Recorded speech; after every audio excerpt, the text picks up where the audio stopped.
So during this time, if you wrote this type of music, and one of the things I want to go back and say, what is form? Form is the way a piece is structured. Okay, so we talk about form. We say, okay, how a song is structured.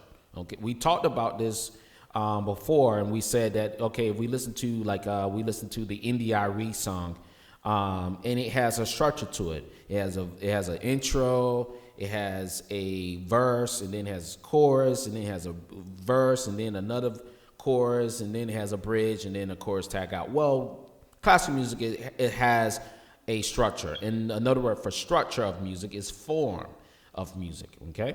So we're going to skip along and talk about the different forms and in classical music. We're going to listen to only one, though. But one of the things I would say this, form in classical music, if we were just to give it a description, structure is the organized or the orderly organization of melodies and harmonies within movements of orchestral work.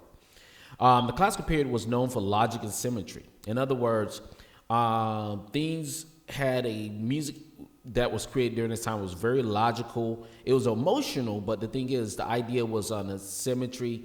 It wasn't, listen to classical music was not akin to listen to a film score, maybe, of music that's presented in a film score, where you have these sudden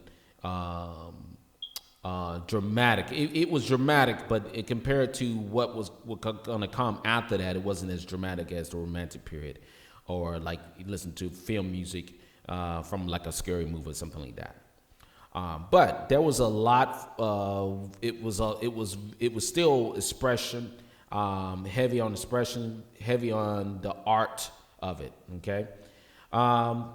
Each movement utilized a different form. So, Symphony No. 1 G major by Mozart would have allegro form, allegro sonata form, and then second movement may have a minuet form. Third movement may have a theme and variations, so something like that. And then the fourth movement may have a very fast presto form, okay? And they will be labeled as such under the notion of symphony in G major by Mozart. And usually in orchestral work, which is when we say orchestral work, we're talking about symphonic music, 60 people playing different instruments such as violins, trumpets, and all of that. You have three or more movements. Okay, so form was a guide that composers followed. Now, I will say this: they didn't follow all the way to the letter of the law. The music would be a lot boring if they did. But the thing is, it was a way to say, okay, when you write this particular piece, this is how it should go. Okay, this is how it's going to be laid out. Coda and tag.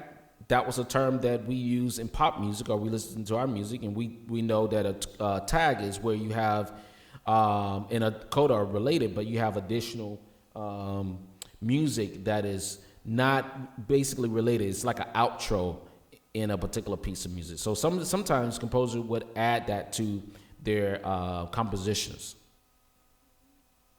Now, we have certain types of forms, and I guess you can say certain types of styles within the style of classical music in the classical period, if that helps to make sense of it. We have minuet and trio. We have theme and variations. We have rondo, and we have the sonata form. Now, all of these are distinct structures in classical music that was written. And I'm not going to go through all of them. I'm going to just really shine a light on one of them, which is probably the most, the easiest for somebody who, if you don't listen to classical music on a regular basis, this probably may be the easiest one to understand because it's pretty straightforward. Unlike some of the other ones. Theme and variations. We're going to talk about theme and variations.